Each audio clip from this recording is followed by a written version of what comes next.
go take a nap. Do you nap in between shoot-around? Sometimes. I do. Yeah. You start. Okay, so just we obviously talked to you on Sunday, but I just want to get what were some of your main takeaways against the game from Atlanta? Obviously, there were big plays made on both sides, but just after taking a look at everything, what were you kind of thinking? Yeah, obviously the being able to handle the pressure and then take care of the ball was number one, and then also I think that our fight and our effort for 40 minutes was there, and so that's kind of the standard of how we want to play, and we can't accept anything less than that. Just on Camila, she's leaving tomorrow, right? And then she'll be back based on like how they do. Mm-hmm. That's correct. Yes. So she should be back for the Minnesota game. Okay. How No, you go. How do you feel about Elizabeth Williams and minutes? Because obviously at the time that Camilla took her point was going to be stepping away. How do you just feel about her just kind of coming in and really giving you guys a lift off the bench? Yeah, I mean it's been great. Liz has been a leader on and off the court since day one of us being here and being together, and she's someone that I know they really missed her presence last year just from what she was able to be from a leadership standpoint on the court, and for us she's been a great example for Mill and for Angel. I think they would both tell you that, and just her communication out there on the court defensively, she's always in the right position, and so that's valuable in itself. And so her professionalism, her ability to be coached, and just the effort that she plays with nightly is something that we value for sure. Coach, you noticed that the last couple games, 3-point shooting against you guys has been tough. Can you talk about what you all been doing trying to rectify that situation? Yeah, I think some of it is. I think that it's just a matter of attention to detail within our game plan, and how we want to go about our coverages and being able to scramble when things break down. I think we've shored up a little bit at times our transition defense. I think it starts there, but then also it's just our physicality and connectivity in terms of not losing vision on shooters as the possession goes, and so being able to maintain that and to be great at scrambling out and finishing possessions has been the point of emphasis for us. And just back to Mila, do you have like a policy as a coach on handling international competition that conflicts with the season? I know you guys support her. Is it just kind of like if a player wants to do that, we have their full support? Is it like communication requirements? Like how do you handle that? Yeah, a little bit of both, but I think that a lot of players take pride in competing for the national team, so we don't want to stand in the way of that. It's still an opportunity for her to go and compete and stay in shape and things like that. And so we'll hold it down as best we can until she gets back. And I know that she, that her heart and mind will be here as well. But at the same time, it's part of her job as well as a professional basketball player. And so we support her and any of our players that wish to take that on. Last game, Ariel had mentioned that she was trying to do some different things, or there was maybe some different expectations for her in that game. Could you elaborate on what that was, or what else you were looking from her? Yeah, I think that what she gave us in Atlanta was exactly what we're looking for, and I think that she's been thrown in some tough positions in terms of having to handle the offense, to orchestrate it a little bit more, and it's caused a little bit more.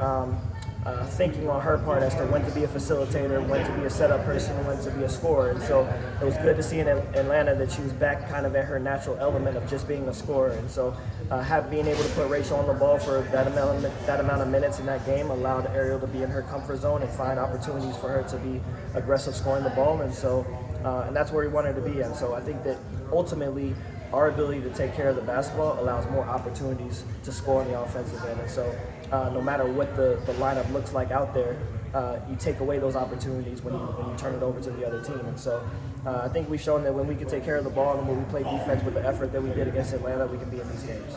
Coach, obviously with basketball being a game of runs, how do you feel the team's involved in that fact over the course of the season? Still a work in progress. I think we've seen glimpses of where we've been able to handle other teams' runs and other teams where we haven't. So I think that's just part of the growing process and part of growing pains, but it's certainly an area that we want to own in on, particularly in those third quarters and ensuring up those. And so, yes, it's still a major point of emphasis for us. Is Angel feeling 100%? I know she had a little bit of a leg. Yeah, so we had a day off yesterday, which I think helped, and obviously the back-to-back was tough. But she was, full go today and shoot around, so she was feeling good today. And Sorry, go ahead.